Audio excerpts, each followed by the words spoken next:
Class 7 विषय संस्कृत पाठ 12 नित्य श्लोका।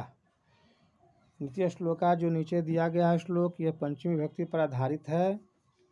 इसमें आकारांत शब्द का प्रयोग किया गया है तथा अव्यय जैसा परम, किंचित, दीर्घ इत्यादि का प्रयोग किया गया है। इसी के पर यह श्लोक सभी आधारित हैं।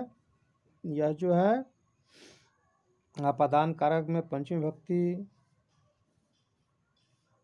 के पर आधारित है। जैसे लोभात पंचमी विभक्ति का एक वचन है, क्रोधात पंचमी विभक्ति का एक वचन है। तो लोभात क्रोधा प्रभृति, पहला श्लोक है लोभात क्रोधा प्रभृति। लोभ मनुष्य को जो होता है और लोभ की पूर्ति नहीं होती है तो अवश्य ही क्रोध बढ़ने लगता है। और क्रोधात द्रोह प्रवर्तते, और क्रोध जब होता है तो द्रोह उत्पन्न होता है, ईर्ष्या उत्पन्न होने लगता है, झगड़ा होता है। द्रोहेण नरकम जाति, वह जब द्रोह होता है तो मनुष्य नरकगामी हो जाता है।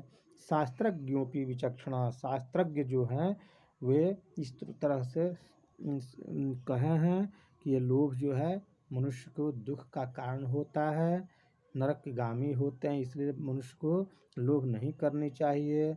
लोभ भी यथार्थ और अयथार्थ होता है। वास्तविक लोभ आपका जो है वह उचित है, और नाजायज लोभ जो है जिसके किसी को धन अपहरण कर लेना, किसी को कुछ कर देना, उसका धन ले लेना इत्यादि, ये बहुत खराब है। इसलिए इस तरह का लोभ मनुष्य को कभी नहीं करनी चाहिए। फिर 2 नंबर लोभे पर कहा है कि लोभात क्रोध प्रभवती, लोभ से ही क्रोध उत्पन्न होता है। लोभात कामः प्रजायते, लोभ से ही काम आसक्ति होता है। लोभान मोहश्च नाशश्च, लोभ से मोह होता है और मोह के बाद नाश होता है। लोभः पापस्य कारणम, इसलिए लोभ जो है मनुष्य के लिए जीवन में पाप का कारण है, हेतु है। संतापात भ्रष्टे रूपम, दुख से रूप जो है सो भ्रष्ट हो जाता है, नष्ट हो जाता है। संतापात भ्रष्टते बलम, और कष्ट से ही, दुख से ही बल भी नष्ट हो जाता है। संतापात भ्रष्टते ज्ञानम, दुख से ही ज्ञान भी समाप्त हो जाता है। संताप्याद व्याधि मिक्षति, उस दुख से ही शरीर में दुखी रहने पर हमेशा वह रोग पैदा होता है। इसलिए मनुष्य को हमेशा दुखी और हमेशा चिंतन नहीं करनी चाहिए। मनुष्य को उमंग उत्साह के साथ रहना चाहिए। 3 नंबर में कह रहा है कि हियते ही मतिस्तात, हियते ही जो छोट मंद बुद्धि वाले हैं, मति माने बुद्धि, ही नहीं समागम, तो छोट बुद्धि के साथ अगर आप रहेंगे तो आपकी बुद्धि विवेक न्यून छोटा हो जाएगा। और समश्च समता में थी, और बराबरी में रहेंगे आप, जितना है उतना ही, मगर दूसरा भी व्यक्ति उसके साथ रहेंगे तो न बढ़ेगा और न घटेगा। और विशिष्ट विशिष्टतम, और वो अपने से उच्च दर्जे, अपने से उच्च व्यक्तित्व वाले, अपने से उच्च विद्या बुद्धि धन ऐश्वर्य वाले के साथ रहेंगे तो आपका सब कुछ और उच्च होगा। इसलिए मनुष्य को अपने से उच्च व्यक्ति, उच्च विचार वाले, उच्च बुद्धि वाले, उच्च धन वाले के ही साथ विशेष करके रहने का प्रयास करना चाहिए, ताकि बुद्धि विवेक जो है वह कम नहीं हो। 4 नंबर है कि उत्साहो बलवान नार्जम, नास्ति उत्साहात् परम बलम, सोत्साहस्य च लोकेषु न किंचिदपि दुर्लभम। उत्साह जिसके पास है वही व्यक्ति बलवान है।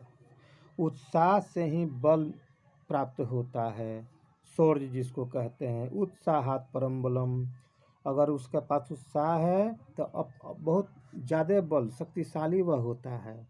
उत्साहस्य च लोकेषु, अगर उत्साह उसके पास है तो इस लोक में न किंचित अभी दुर्लभम, उसको कुछ भी दुर्लभ नहीं है।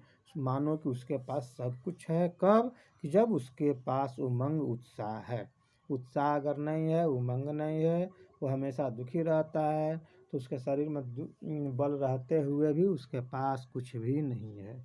इसलिए मनुष्य को उमंग उत्साह के साथ जीवन व्यतीत करना चाहिए। अब कहते हैं शरीर संबंधित व्यायामाल लभते स्वास्थ्यम, व्यायाम करने से क्या लाभ होता है? तो शरीर जो है स्वस्थ रहता है। दीर्घायुष्य बलम सुखम, और दीर्घजीवी होते हैं, उसके पास बल मिलता है और सुख प्राप्त होता है। और व्यायाम करने से क्या लाभ है? आरोग्यम परमम भाग्यम, आरोग्य मन निरोग रहता है और भाग्यशाली रहता है। स्वास्थ्यम सर्वार्थ साधनम, इसलिए सबों का साधन क्या है? स्वास्थ्य ठीक रखना। सर कहा भी गया है कि सबसे धन में सबसे बड़ा धन क्या है? तो स्वस्थ रहना। अगर स्वस्थ है तभी समझ के हमारे पास सब कुछ धन है। स्वस्थ नहीं है, करोड़ों संपदा है, तो वह व्यर्थ है, आपको उसका सुख नहीं भोग सकते हैं और जो चाहेंगे सो कर नहीं सकते हैं इत्यादि। इसलिए या हम लोगों को अवश्य व्यायाम करना चाहिए। हम व्यायाम करने से हम लोगों को बहुत लाभ मिलता है और शरीर स्वास्थ्य ठीक रहता है। तो ये आप लोगों को 12 पाठ नीति श्लोक हम पढ़ा चुके हैं। इस श्लोक को होमवर्क में याद करने के लिए दे रहे हैं तथा शब्दार्थ भी लिख कर याद करने के लिए दे रहे हैं। अगले दिन आप लोगों को प्रश्नोत्तर समझाएंगे और लिखाएंगे। इसी के साथ मैं विराम करता हूँ। धन्यवाद।